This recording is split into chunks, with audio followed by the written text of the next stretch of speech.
ceritain pengalaman culture shock kalian saat belajar di luar negeri. I'll go first. Sebenarnya nggak semua hal culture shock sih, tapi ini beberapa perbedaan yang lumayan berasa gitu dengan metode pembelajaran yang aku alami selama aku kuliah di Indonesia dan di luar negeri. So kemarin sekitar September tahun 2024, aku mendapatkan beasiswa untuk kuliah 1 semester full Coventry University, ikut program ISMA, dan jurusan yang aku ambil kemarin itu merupakan business management. Selama di sana, sebenarnya sebelum berangkat aku udah prepare kira-kira akan ada culture shock apa yang mungkin akan aku hadapi. Terusnya nggak se-shock itu sih, tapi pas saat pertama kali ngerasain tuh rasanya oh sebeda ini ya. So langsung aja yang pertama itu tentang perilaku dan adab. Kalau bicara tentang adab kan sebenarnya kita udah diajarin dari kecil, itu memang budaya Indonesia menurutku sangat berbeda dengan bule especially.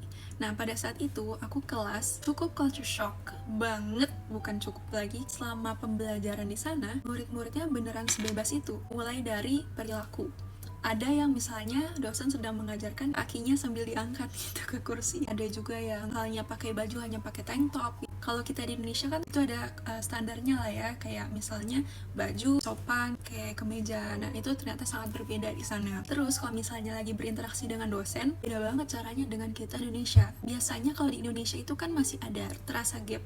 Sebagaimana kita juga menghormati orang yang lebih tua. Nah di sana seperti yang udah kita ketahui, cara manggilnya memang pertama langsung nama. Itu sebenarnya aku udah nggak terlalu shock. Tapi aku dan teman-teman waktu itu tempat manggil dosen kita dengan sebutan Mister atau Miss, tapi ada dari mereka yang prefer ya udah panggil nama aja, nggak usah pakai kayak gitu. Terus kalau misalnya sedang berdiskusi, ini bukan ke culture shock sih, lebih ke oh ternyata kayak gini ya sistem pembelajaran di sini. Sendiri sama di kelas, misalnya kita mau mengajukan pendapat, biasanya pakai data kan, kayak kita akan lebih pede mengajukan pendapat berdasarkan data yang udah kita temuin kalau itu memang valid. Tapi kalau di sana kalian bisa benar-benar bebas berpendapat dan berekspresi, mau menyampaikan apa, even though yang kalian sampaikan secara bias dari pikiran sendiri gitu, pengalaman pribadi ataupun tanpa data sekalipun. Dan kita pernah, kayak aku dan temanku yang dari Indonesia juga, kita sempat menyampaikan gagasan menggunakan data dan mereka sangat appreciate. Lalu seringnya tipe pembelajaran di kelas itu berupa discussion group. Jadi tugas kita adalah menyelesaikan study case yang udah diberikan berdasarkan materi yang dijelaskan pada hari itu. Kita dikasih waktu untuk solve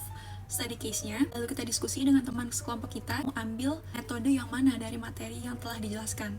Lalu kita harus kasih alasan kenapa kita milih metode tersebut untuk menjadi penyelesaian study case ini. Di sana nggak ada judgment, metode ini salah, metode ini nggak cocok atau kayak gimana. Asal kita punya gagasan tersendiri, mereka appreciate aja. Lalu selama aku kelas di sana ada break time-nya. Kan kalau misalnya kuliah itu kita satu matkul misalnya 2 jam nih. Ya udah selama 2 jam itu kita fokus. Tapi pas di sana misalnya satu matkul ini 2 jam juga lah katakan. Ada dibagi 3 sesi.